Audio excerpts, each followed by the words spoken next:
Let's head to the third coast and cap the card for Tampa Bay Downs on Saturday, highlighted by the Grade 3 Tampa Bay Derby Kentucky Derby Prep Race.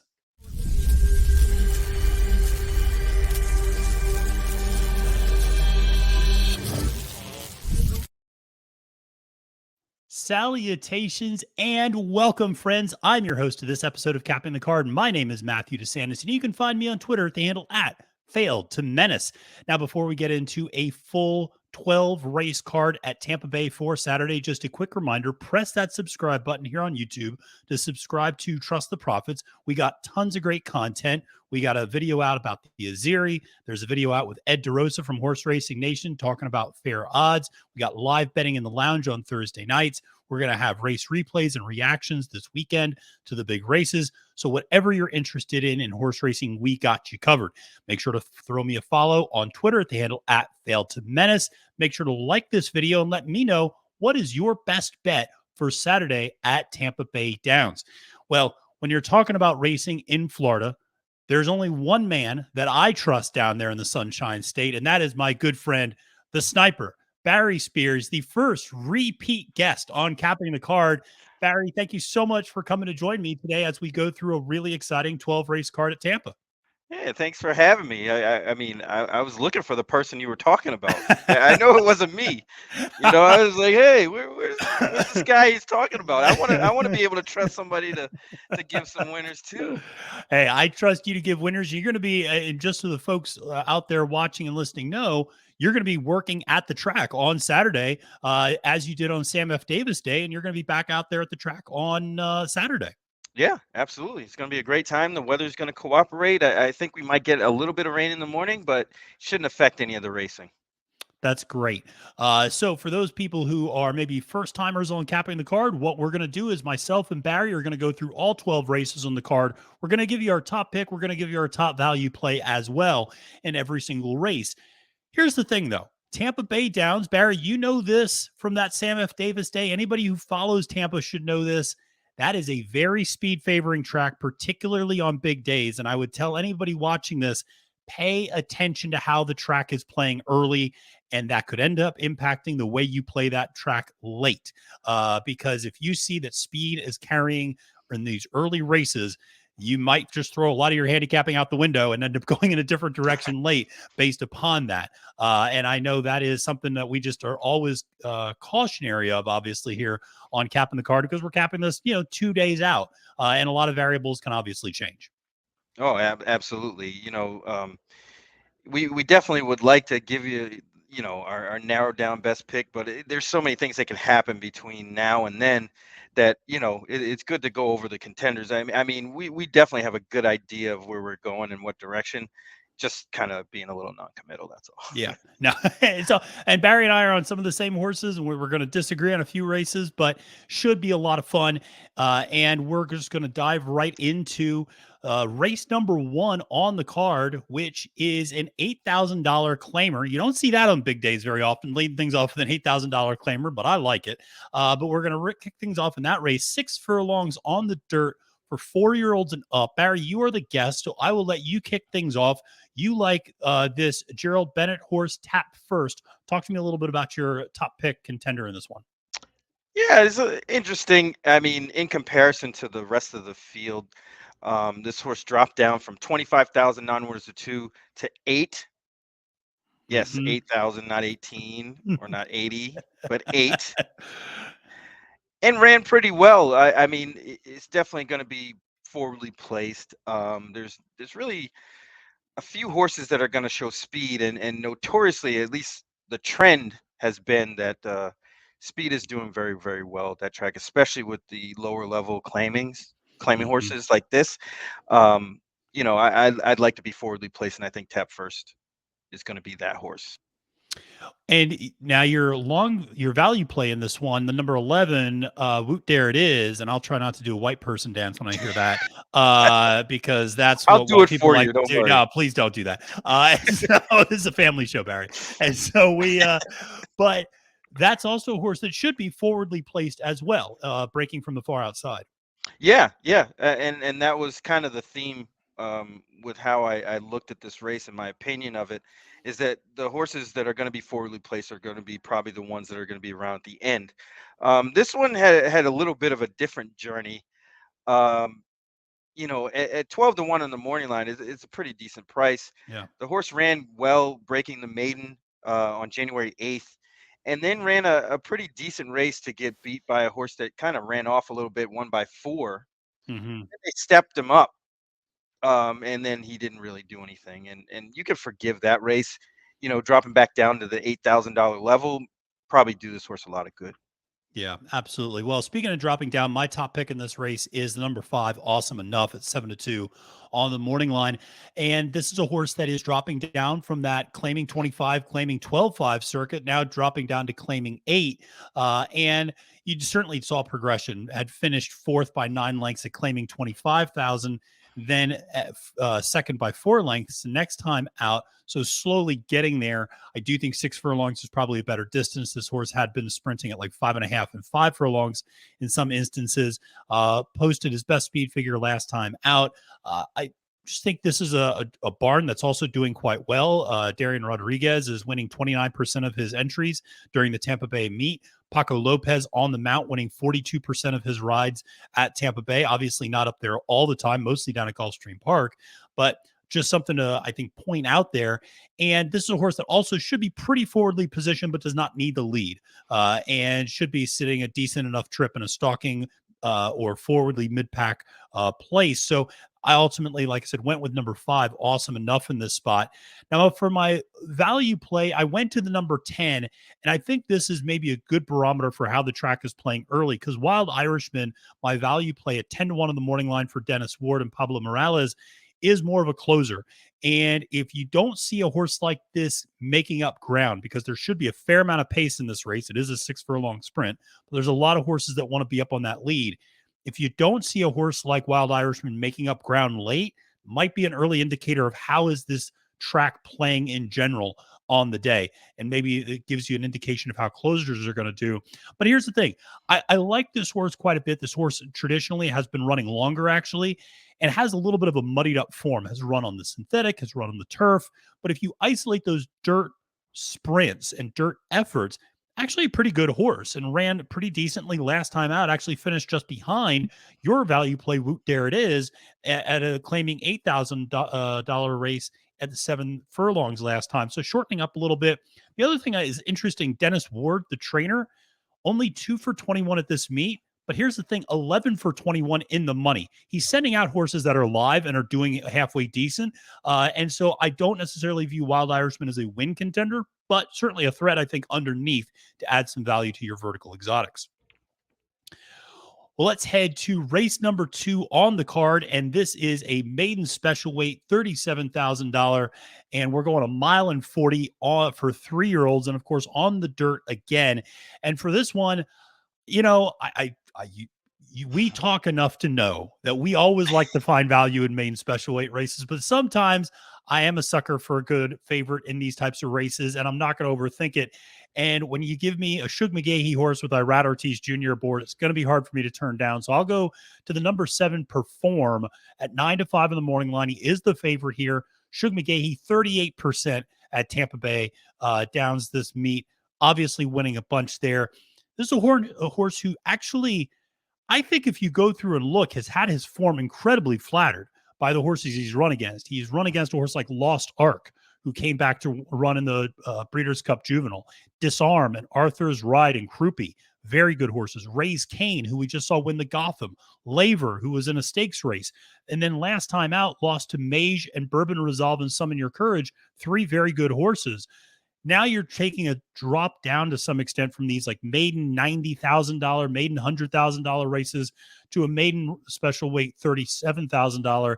I just think you're getting the class relief. Got the outside post with Irad aboard.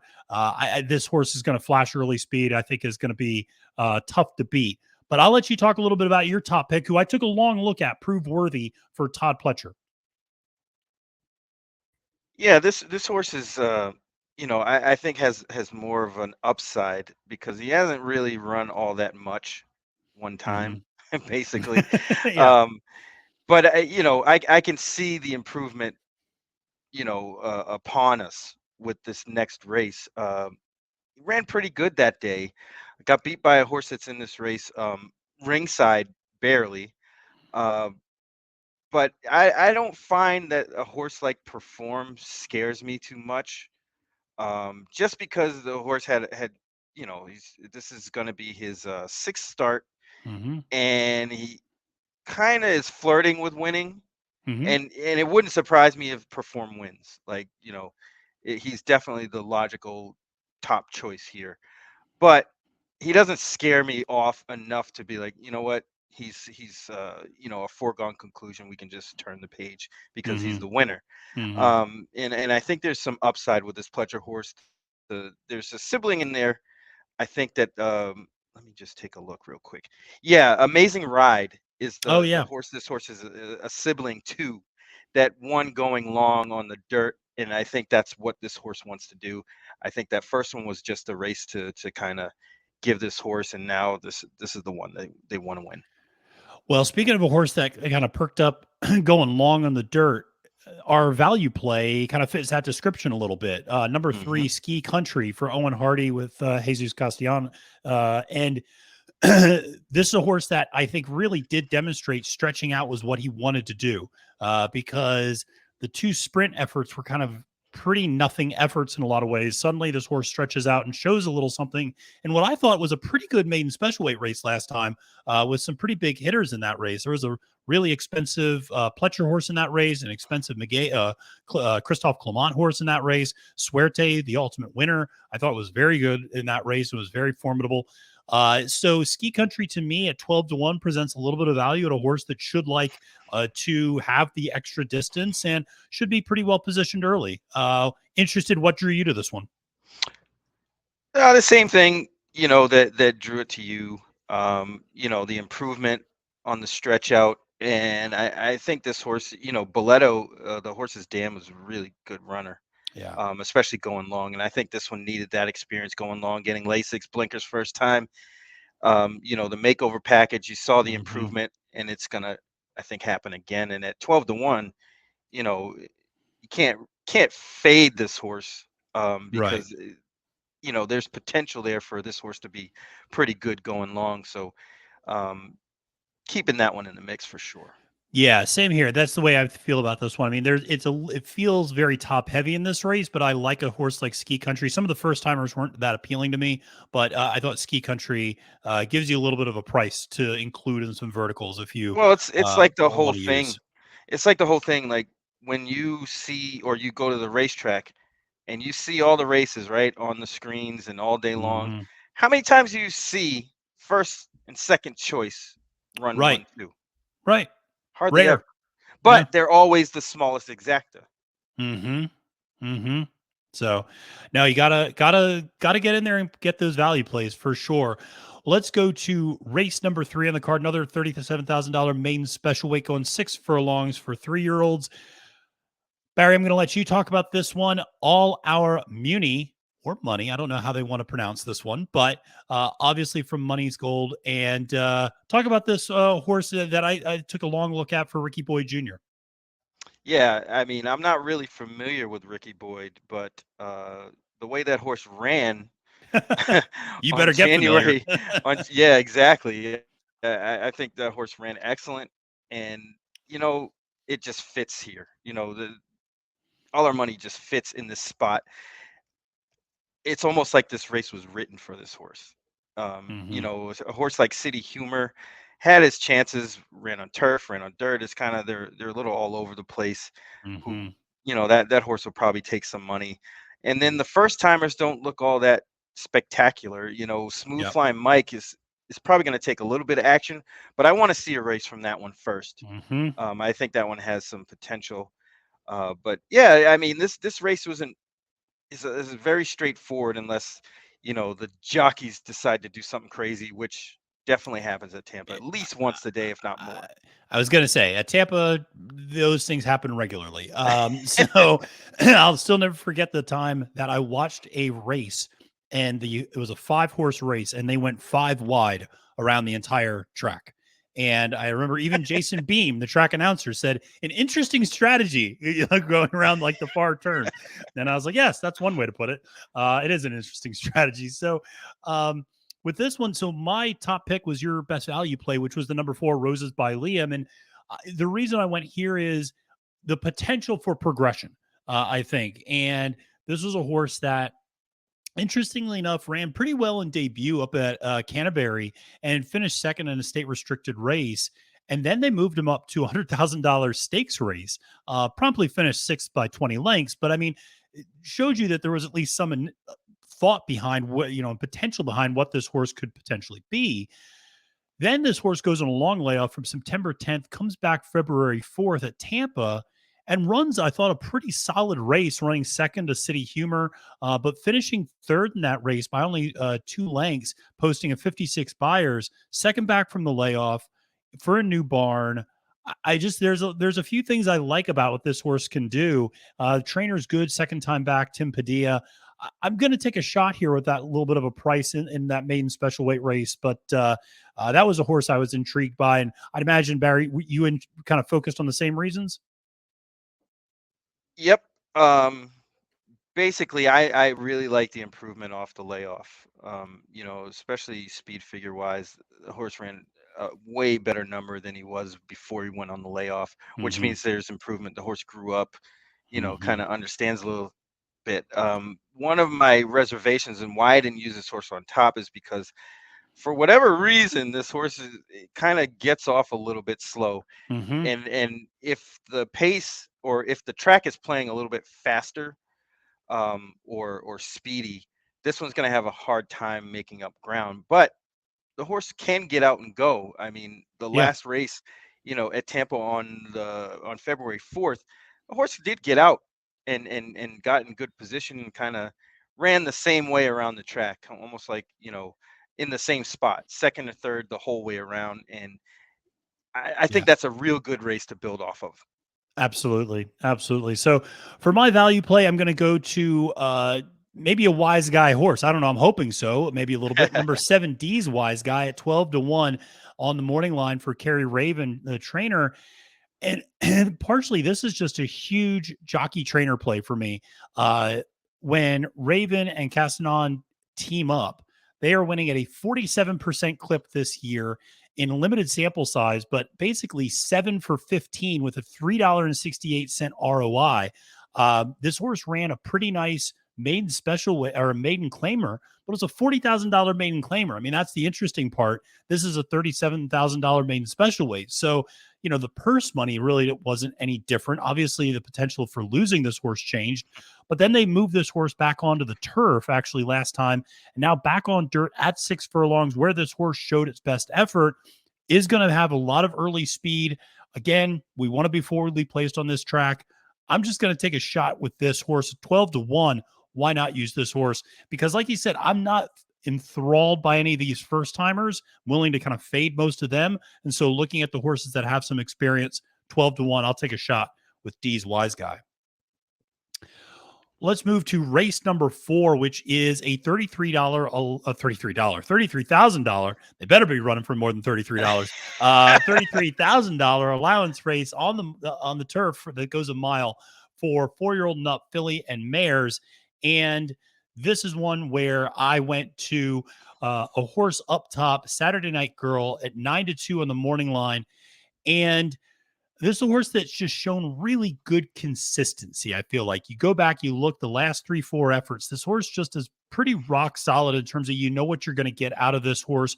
Ran second actually in a stakes race down at Gulfstream Park over the summer, and then went up to Colonial. Ran decent, but it was beaten by about 2.5 lengths, but finished 6th that day. Then goes on the synthetic at Gulfstream. Something may have gone wrong that day. Didn't post at its best speed figure, but then goes to the bench, comes back in January down at Gulfstream Park and runs a pretty solid race and runs another 75 buyers. And and has been working out very nicely leading up to this race. Posted a 59-3, 5 furlong work leading into this, bullet work mixed in there at 5 furlongs. So I like that this horse is really consistent on the work tab. I just think at 9-2, you're getting a little bit of value here. I think this horse is also versatile, can sit close, can be a little bit further back, and so has some nice speed to be able to use for Julian Leparoux. So I'll take that as my shot in race number 4. But you went with a horse from, I believe, if she's not already, maybe the winningest female trainer of all time in North America, Kathleen O'Connell, and Sweet Duchess. Yeah, actually, I like this horse on Sam F. Davis Day, and what you'll won't see in the past performances is not mid stretch, at the top of the stretch, a horse. I think the name was I forget the name of the horse. Um, I'm getting it right now. Our Funny Business is the name of the horse. Kind of got out and pushed out Sweet Duchess and a couple of others, including Gabby Squared, who's the 10 horse in this race, Mm, um, and kind of cost at least second for Sweet mm, Duchess, if not the win. Um, from a class perspective, this horse is a little bit, keeping way better company than most of these. A lot of them are coming out of non-winners of three, kind of conditioned claimers, yeah. and has a little bit of a class edge there. And the running style, this horse doesn't need to be too far back, doesn't necessarily need the lead either, which I think is probably the best running style on that turf course right now. Mm-hmm. That being said, I'm trying to get Sweet Duchess in the winner's circle on Saturday.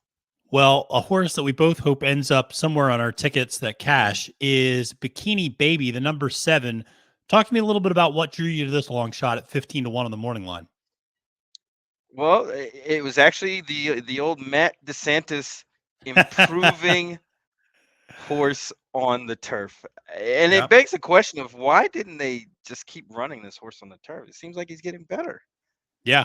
Yeah. And Every he's time out. he's up in class. He's run very well. The last time was a really good effort at 98-1 Mm-hmm. in this same race that I was just talking about with Sweet Duchess. So I know this horse did not get affected, too much by that horse kind of bearing out in the middle of the stretch. So, you know, if things go kind of the same way, this field isn't much different than that one. Yep. So I can reasonably expect this horse to kind of keep that progression going. Yeah, agreed. Yeah, you know me well enough to know I'm a sucker for lightly raced horses with ascending speed figures, particularly on the turf. And there was the surface switch, and this horse just keeps getting better. And it's important to point out that was, I think, second back from a layoff, and so now we're third back in the form cycle. This horse should be ready to go, all systems go for this one. And 15-1, you're getting incredible value. And I mean, this horse, even finishing sixth, 2 back, you could argue outran its odds at 78-1 on the board. So this horse is always a huge price on the board and runs better than what it ends up, being at it bet down to at the windows. So I like this horse with a big shot at 15-1. You're right. Things kind of shake out the same way. You could absolutely see a world where Bikini Baby comes and brings this one home at a big price. So let's move to race number 5 on the card, which I found this was a tricky race for me. And this was a $50,000 handicap going 7 furlongs for 4-year-old nut fillies and mares. Barry, I'll let you start things off with your Thomas Albertani horse, Sterling Silver. What drew you to this one? Yeah, this race is a difficult one It is. all the way around. I thought this race was tough, even tougher than the fourth race. Even though there's less horses, Mm-hmm. it's still an intriguing race. The two has been keeping way better company. If you look Mm-hmm. through his running lines, I mean, you got Goodnight Olive, Yep. Kamari, Wicked Halo, Hot Peppers, Nest, Vent, Yeah. you know, and this is despite being, a handicap, this is a pretty tough race, but not as tough as those grade ones and grade twos that this horse has been in. Yeah. So I think with that, the slight drop in class should get this horse closer to the pace. Hmm. And there's enough for this horse to run it, and I think, just off class alone, this horse is probably better than these. Yeah, no, no argument there. I totally see that. I was a little worried about just coming off the layoff, and uh, trainer doesn't have great statistics first time on Lasix, but a small sample size as well, so we'll see. But you're right, the company that she's kept is phenomenal compared to everybody else in this field.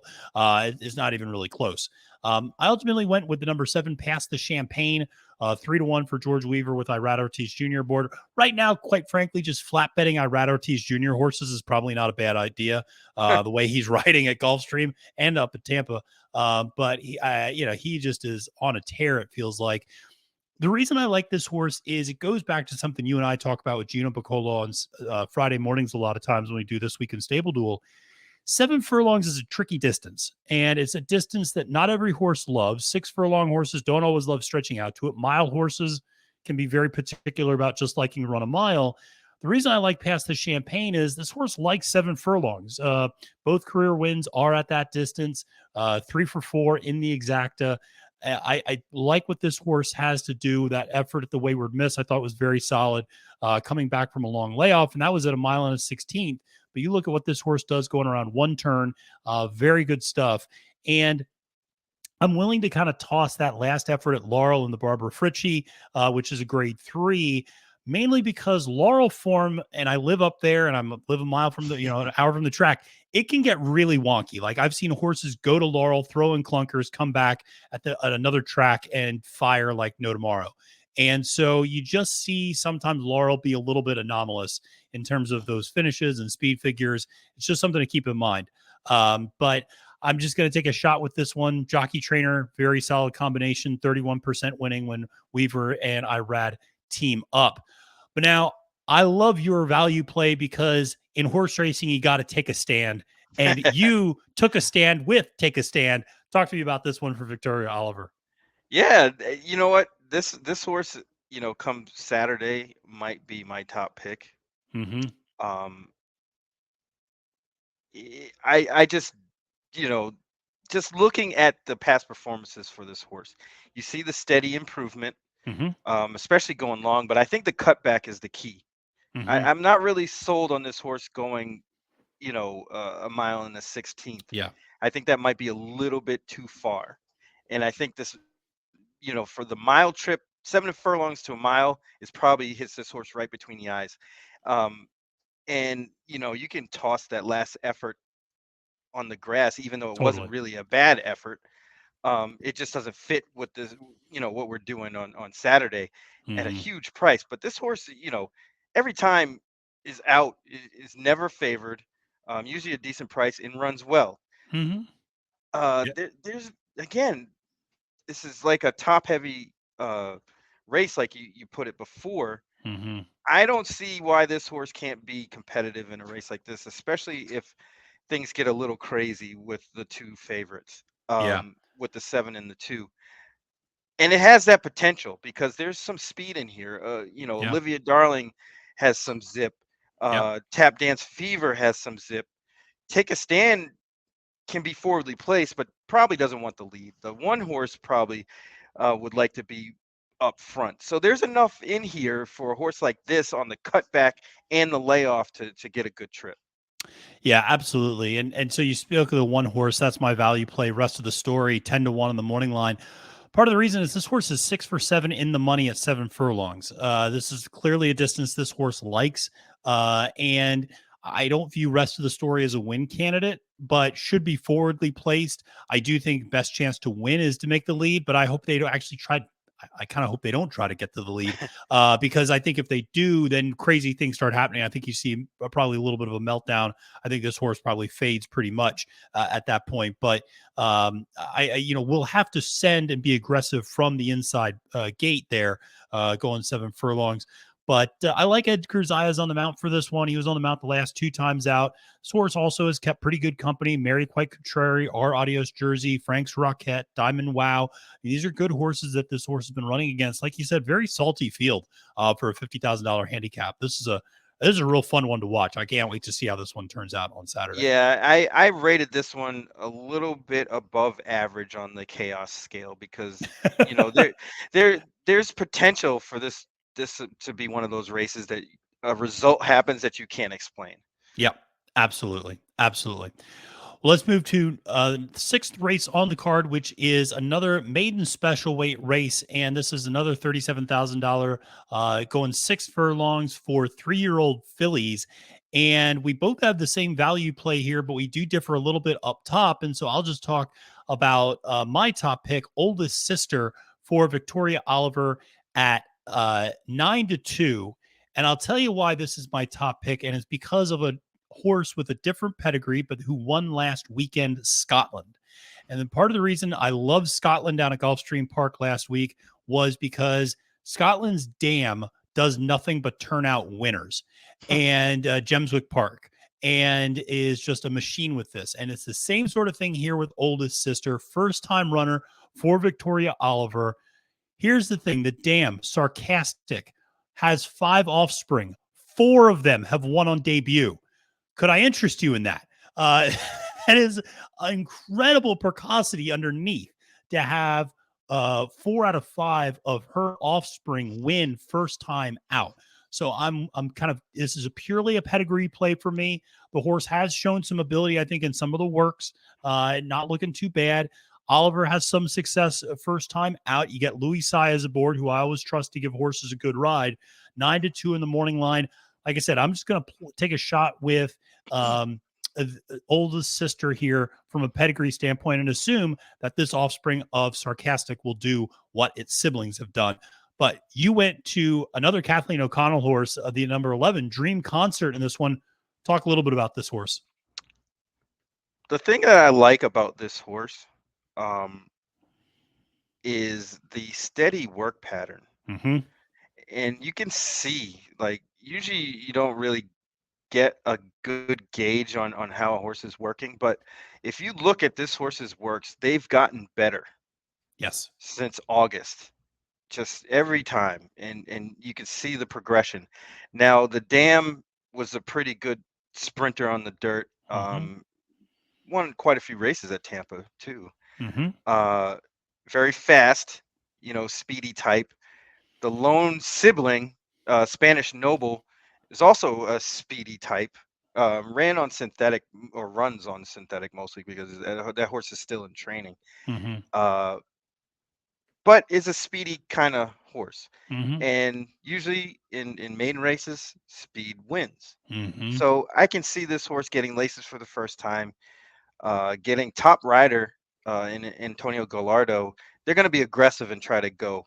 And that's what I want to see. And I think this horse can be competitive. I mean, it's tough to gauge with first time starters because Sure. nobody really knows, including the connections. They have an idea, but you never know until it's over. So I'll give that one a shot. He wasn't, too low on the morning line, Mm-hmm. but not too high of a long shot here, and fits kind of in this spot. Yeah. Yeah. And we should say there are a slew of first timers in this 12 horse field. If I'm not mistaken, 7 first time starters. So when Barry talks about the chaos meter, I mean, in these made special weights, when you have a lot of first time starters, you High. just don't know, yeah, who's going to fire, who's not. Barry, to your point, the connections have an idea, but even they don't know until a horse looks another horse in the eye and kind of figures out what it's like to race. But we both did end up on the same value play, Kaylee's Fantasy for Dennis Ward at 12-1 on the morning line. And this was another little bit of a pedigree play for me. Twirling Candy, Progeny, 17% first out winners. The dam is 3 for 5 with first timers in the money. So there's some precocity to suggest things underneath. I mentioned Dennis Ward as a guy who hasn't won a ton, but has been sending out very live horses throughout the meet. This is another one that's got a pretty decent work tab, Barry. Yeah, some precocity there in the pedigree. There's 2 full brother and a full sister Kaylee's brother is the name of the full Hmm. brother. Yeah. That horse was precocious. Won second time out at Keeneland, which is probably a tougher thing to do. Yeah. And Kaylee's Candy, who was not the greatest horse in the world, finished a real close second first time out at Los Al, and then showed a lot of speed. So again, speed is the theme here, and this Hmm. horse could definitely has every right to come out running. Yeah, and fired off some really nice 4 furlong works leading up to this one, some 48 flats, and moving. Clearly has some speed to share there. And speaking of a really fast work, the one Yeah, horse has one in here. I definitely made note of that. There's a bullet on March 2nd. If you're into the long shots from the rail, yeah. that's your guy or girl. Always got to pay attention to that. And yeah, what the beauty of the rail is you kind of know what the strategy is going to be, right? You got to go. And if you get a jockey and a horse that can take advantage of that, it can be very intriguing on a first time out process for sure. But let's move to race number 7 on the card, the Columbia Stakes, our first of the stakes races on the card. And this one is going 1 mile on the turf for 3-year-olds. We ended up on the exact same top pick, which was number 7 horse Worthington for Mike Maker. Um, and this was a horse, Barry, that I was really intrigued by. This is a horse that actually ran in the Sam F. Davis. You saw that day, but this is a turf horse all the way through. What led you to Worthington in this top pick for the Columbia Stakes? Yeah, I think coming off that effort, they really wanted to see what that horse was made of, Yeah, and I don't blame them. I mean, because this is if there's any year to try something like that, it's this yeah, year because there's really no standouts on the Derby Trail. Might as well give this nice 3-year-old a chance, and they yeah, did, and it didn't work out. Now they get Paco uh, going on the grass, and probably what this horse is wanting to do anyway. yeah, As far as the other horses, a lot of them haven't been out in a while. yeah. Most Stash hasn't been out since November, since the Breeders' Cup, and we know how we feel about those horses coming back off the Breeders' Mhm. Cup is usually a hard pass. Most of the time when they first time out from the Breeders' Cup race, there's a couple of maiden breakers in here that you can kind of pass, and a bunch of closers. And I think this horse fits the profile. Good Yeah. running style, should be sitting very very well. 9-2, hard to pass up. Yeah, I I mean, and agree. also, Yeah. I was going to say also that race, the Dania Beach, is Hmm. pretty live. Major Yes. Dude came out of that to win. Candidate ran well out of that race. Um, so yeah, And I then mean, Congruent, it's who finished fourth, comes back to win the Battaglia up at Turfway. So, yes indeed. uh, So yeah, very live race. That was something I took into consideration. You just get this horse back on its best surface, and it'll be fine. And I just thought this was a good value play, or a good value play as my top pick at 9-2. And the other horse in there, Talk of the Nation, is the Shug McGahee horse who really perked up on the turf first time, drew the 10 posts. It's going to be all the way outside and wide. Like, I'm not interested in that. So I'd rather go someplace else. You ultimately ended up on a horse I almost put down as my value play in this race, but ended up changing at the last second. A Western Yarn. I really like this horse. Talk to me about this one. yeah, it was one of those things. Like, I'll be honest, I was at Tampa on February 25th. Mm-hmm.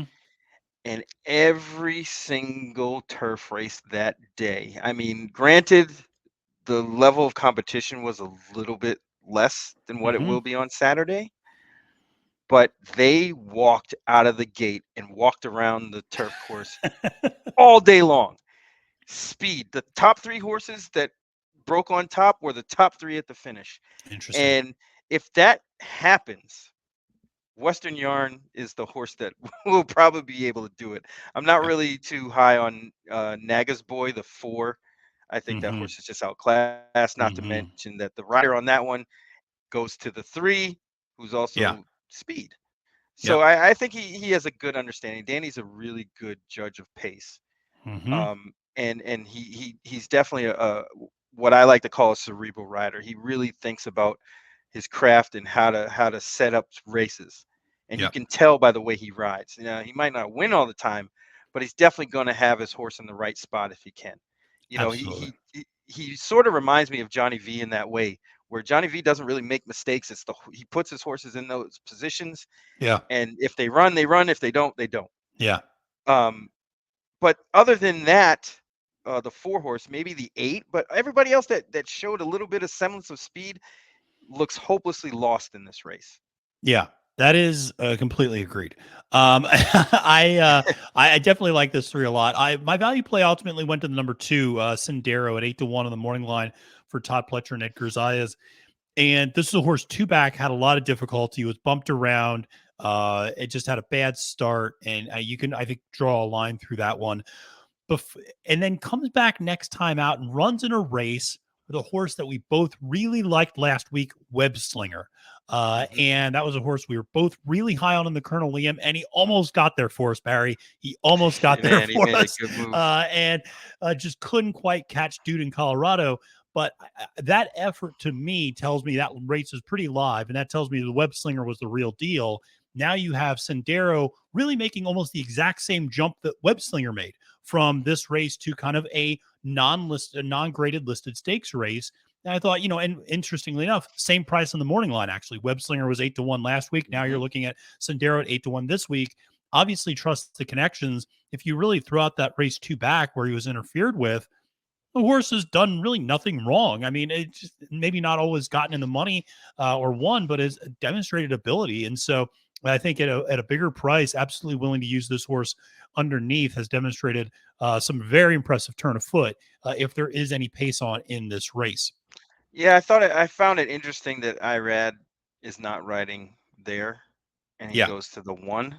Yeah. I thought that was a little bit interesting. I mean, not that Edgar Zayas is a slouch or anything like that. Right. It's Right. just you see a lot of times that Pletcher rides Irad on a lot of his good, or Irad or Louis Saez, Louis. Yeah. Louis is kind of. the other one.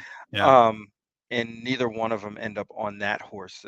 Louis ends up on the Victoria Oliver horse, the one coming out of the turf sprint Yeah. or the juvenile turf.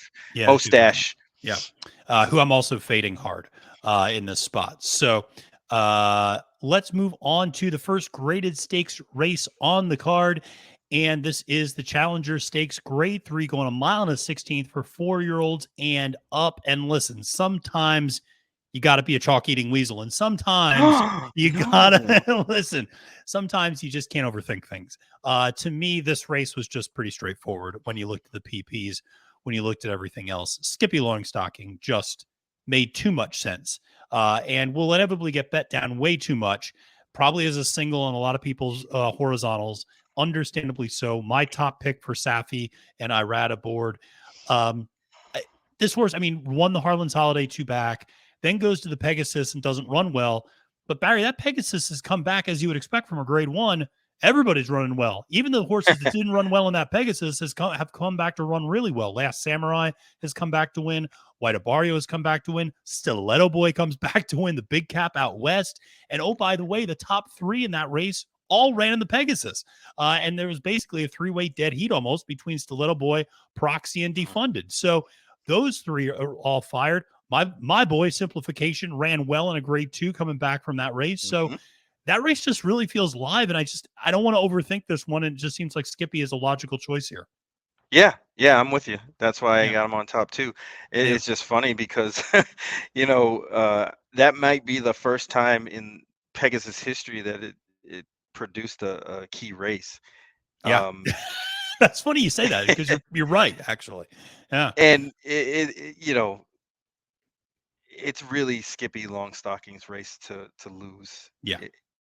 Uh, there's not much in here. Classic Causeway. I think this horse is better sprinting.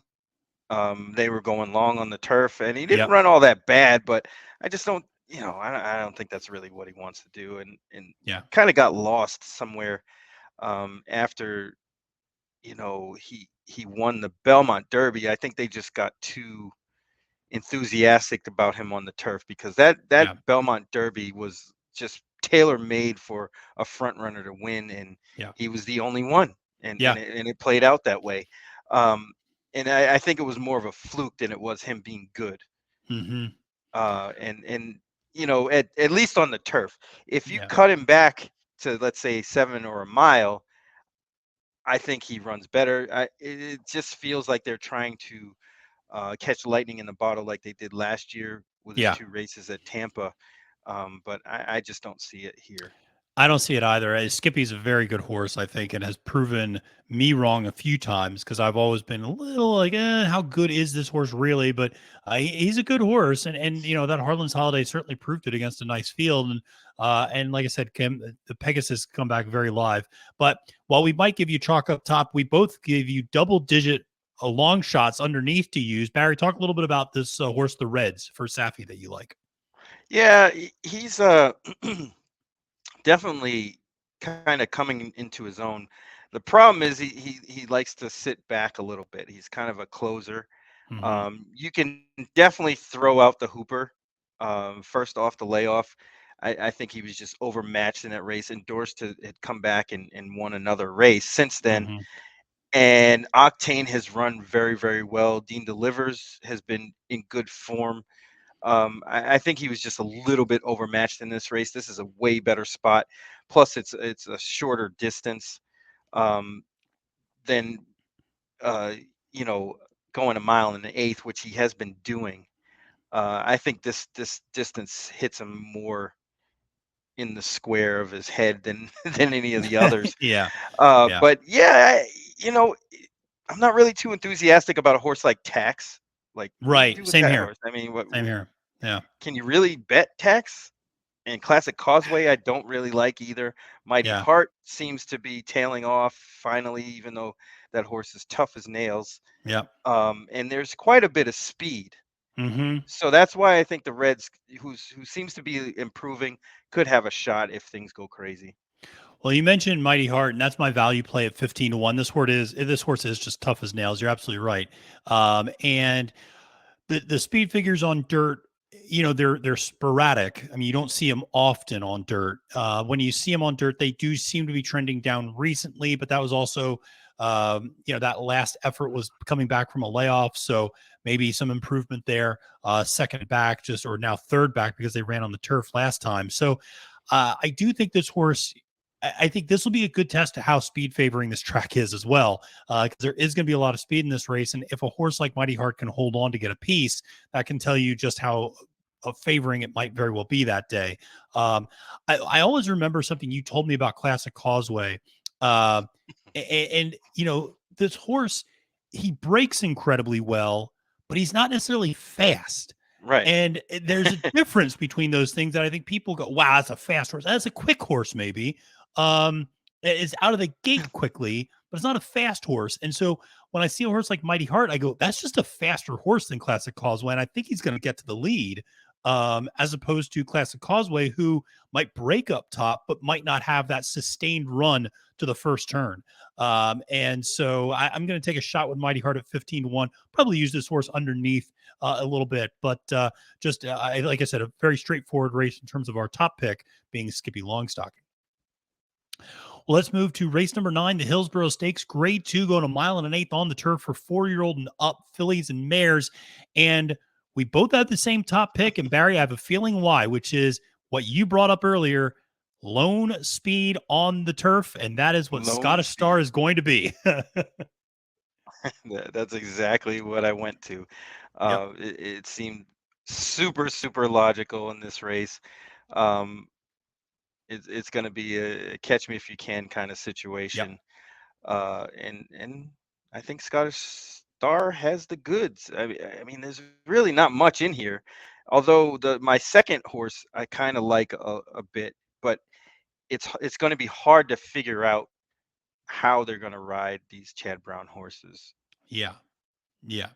And I just think Scottish Star, when you look at the pace of this race, I mean, there's nobody else who should be even close to Scottish Star in terms of the pace in this race and the early speed. Like, if you're looking at like Timeform US pace indicators, early speed for Scottish Star is like a 110, 114. The next closest pace is like 70. Like nobody's even remotely close to being as fast as Scottish Star early.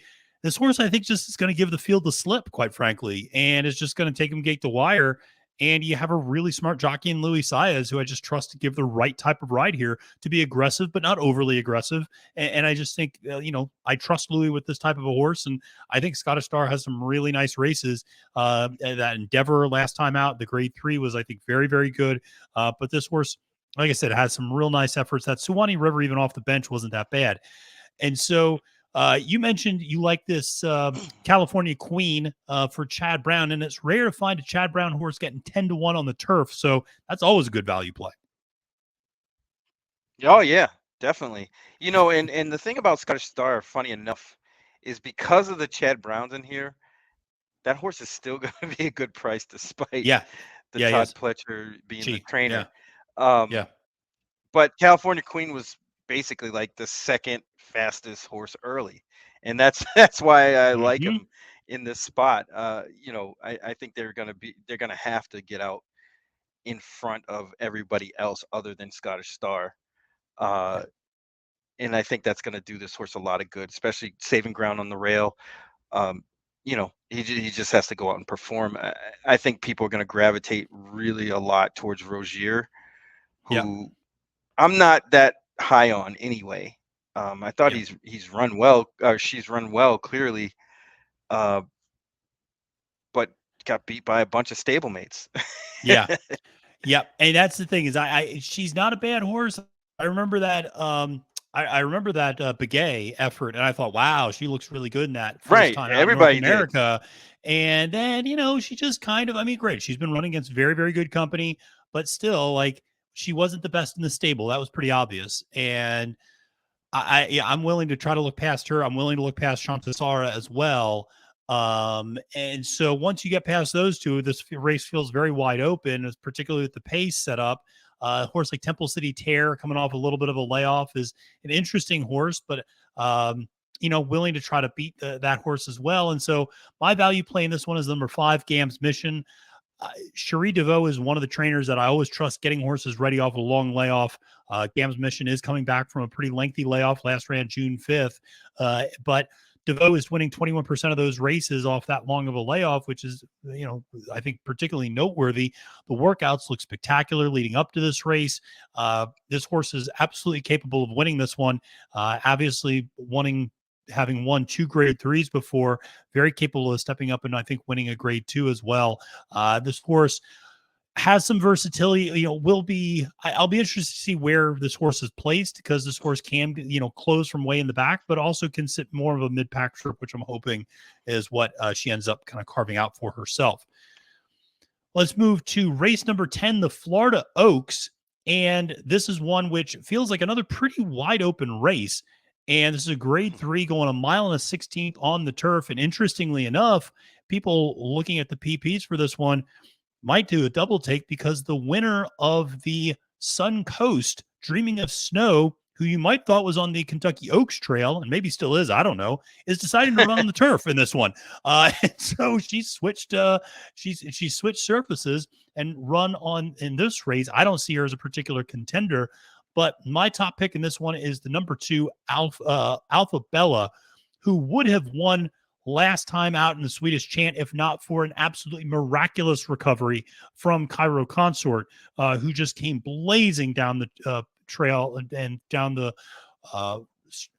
track late, and just was so impressive that day. But this is a horse that, Barry, you always joke, this fits my profile, right? They're running this horse in the dirt, switches to the turf. There's a perk up. They step this horse up in class at a big price. This horse runs her eyeballs out, running second, a really good in a grade 3 race. Now they're coming back in another grade 3.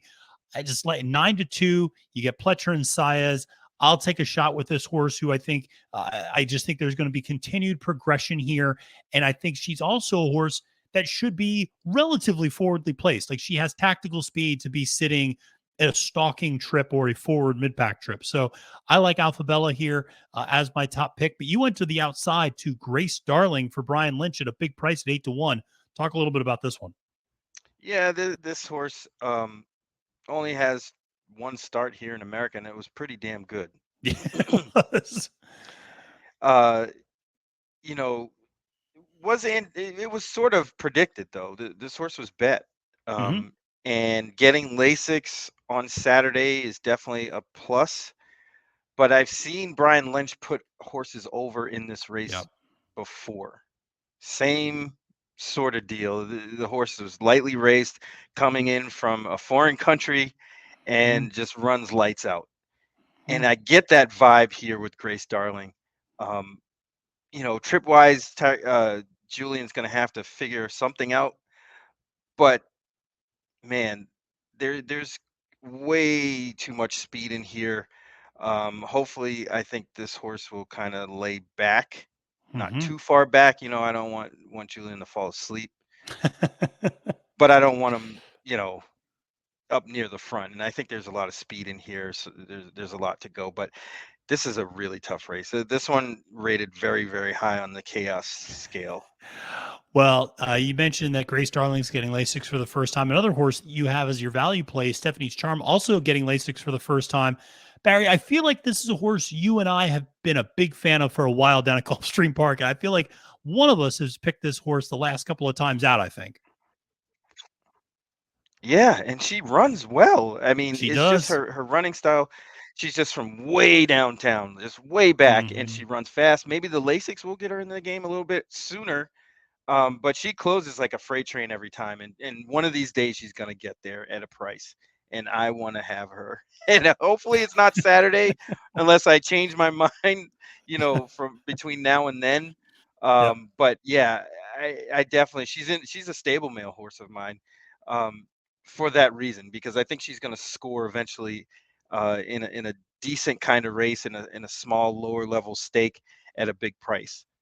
Yeah, no, I totally agree. A horse I really liked a couple of times down at Gulfstream almost got us home. Is a great stable duel horse to use too, because you can usually get her a lot of positive points at a big price. Um, the my value play I went to with All American Beauty for Shug McGahee. Listen, when you have a brand, you got to stick to it. A lightly raced horse with ascending speed figures on the turf, sure, I'll take that. Huge And improvement. so, yeah, massive improvement, breaking her maiden last time out, and again has that. You mentioned a lot of speed in this race. She's going to be coming late. She's going to show that turn of foot. We'll see how good it is against winners in a big time spot. But here's the thing: Shug McGahee, he doesn't usually put horses in spots that are over their head. And he clearly saw something with this filly that makes him think she's got the goods. And at 8 to 1 in the morning line, I'm willing to try to find out basically. And Shug's a trainer I just really like down there in South Florida. And I always try to, I it's sometimes hard to read the tea leaves with him about which ones are live and which ones aren't. But usually, I always joke with people when you're off Shug, that's when his horses run like heck, and when you're on him, that's when his horses may not need another race to fire. But really like All American Beauty in this one. I just think the pace sets up nicely. Ran really well last time out, and like I said, perked up huge on the turf at a big price. So Remember what I was saying about February 25th when I was there? yeah, The four horse in the 10th, Fascia Bella, was yeah, actually a horse I destroyed, because I thought that horse had a huge advantage. It was mid card, hmm, but they just walked. yeah, And this horse went wire to wire that day, and this horse is 30 to 1 in this spot, so yeah. you can kind of have an idea of what was going on. Yeah. Yeah, absolutely. So let's move to the big headliner, the Tampa Bay Derby, grade 3, going a mile and a 16th for 3-year-olds. And this one is for 50 Kentucky Derby points. And it features, of course, the heavy favorite. And I think a horse with a lot of buzz for a horse that's never run in a stakes race. Tapit Trice is a horse that is on a lot of people's top 5 Kentucky Derby contenders list. I know he's on our Trust the Profits top 5 list as well, and a horse with a lot of potential for Todd Pletcher. Ultimately, Barry, that's where you went with your top pick. So talk to me about why you're confident with Tapit Trice. Because his maiden race would beat this field. That's why. Yep. That's That's understandable. exactly why. That's Yep. exactly why. And his last race clearly would destroy this field. He'd probably open up and beat him by 8. Yep. The 9 horse was in that race. He's second choice in in Yep. this spot, and he just doesn't look like he's good enough. Yeah. I mean, I'm going to play against that one for sure, but it's going to be tough to beat Tabit Trice for real. It's going to be very tough. I concede he is absolutely the most likely winner in this race. I would not be surprised if he wins by 6+ lengths and wins for fun. And it's just geared down at the end. I'm going to take a shot. And I'm going to take a shot for a couple of reasons. One, I am, Tapit Trice is going 2 turns for the first time. Always an experiment. Tampa is a very speed favoring track.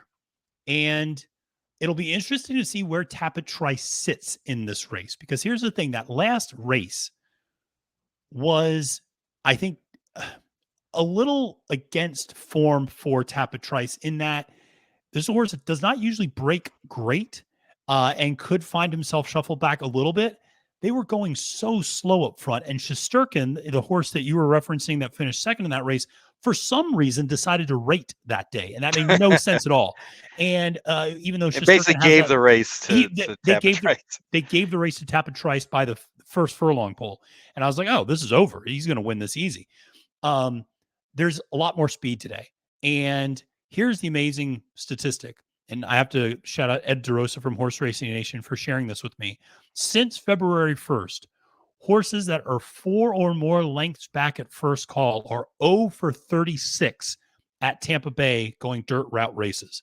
So even sitting mid-pack, kind of a little further back mid-pack is not a place you want to be.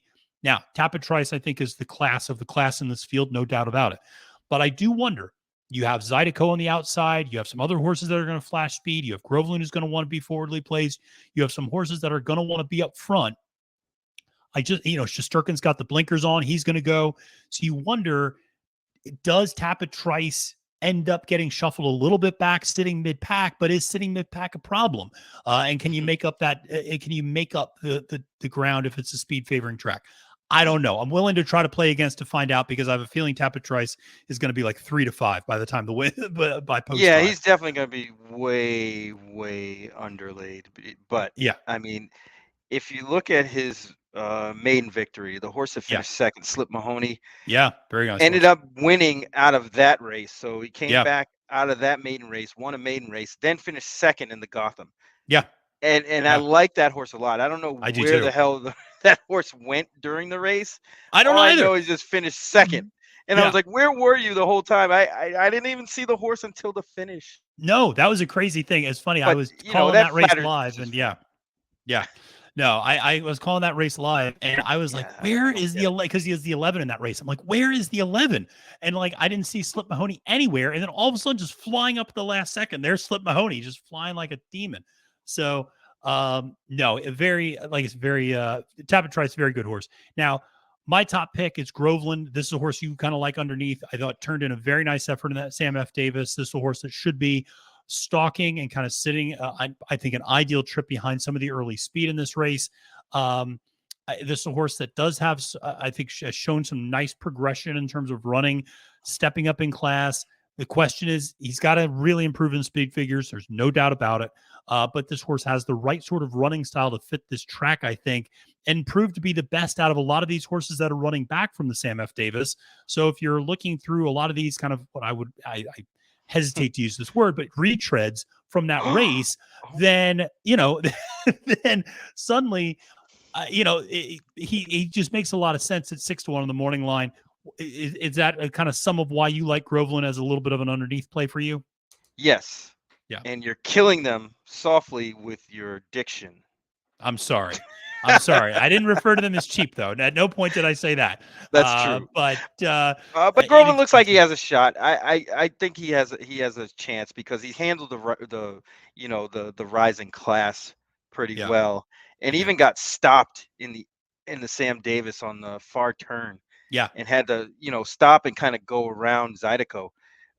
But I can say, any horses coming out of the Sam Davis, you can forgive those efforts, because it was a really strange thing that was going on at Tampa. It only rained for the 2 stake races that day. Mm-hmm. And the most rain came for the Sam F. Davis. Like it poured. Yeah. It literally poured. So I'm not going to hold those things like against Champion's Dream, who I did pick on top on Sam F. Davis Day in the Sam F. Davis. Yeah. and that horse just backed up, just stopped. But he Yeah. was up close for most of the trip. So I could definitely see if somebody was like, Dream of Kona is a horse that I like. You can forgive that race Yeah. in the Sam F. Davis. Yeah. But as body of work goes, Groveland seems to be on the upswing Yeah. more than anybody else, and that's really why I kind of threw him in here, because horses kind of at this time of year, 3-year-olds, they get into good form, and some of them keep it going Yeah. and they improve, and Groveland looks like he could be that kind. Well, speaking of a horse that improves, a horse I like as my value play at 20-1, breaking from the 11 post, Zydeco, is a horse who was in that Sam F. Davis and finished fifth that day. But if you remember, Classic Car Wash, Classic Legacy, and Zydeco kind of throw a blanket over the three of them because they all finished a head apart for third, fourth, fifth. And Zydeco, I remember watching that race live and thinking this horse is going to back up. This horse is just going to stop. This horse is just going to back up, back up. And the horse never really backed up. I mean, finished fifth, but it was game really the whole way, got passed. But I mean, I think showed a lot of guts stretching out for the first time. This is a horse that won a stakes race the Pasco 2 out ago. And the other reason I have confidence is I know exactly what trip this horse is going to get because it's the exact trip this horse had last time, breaking from the exact same or almost the exact same post position. Was gun it from the far outside, crossing clear, and get to the lead.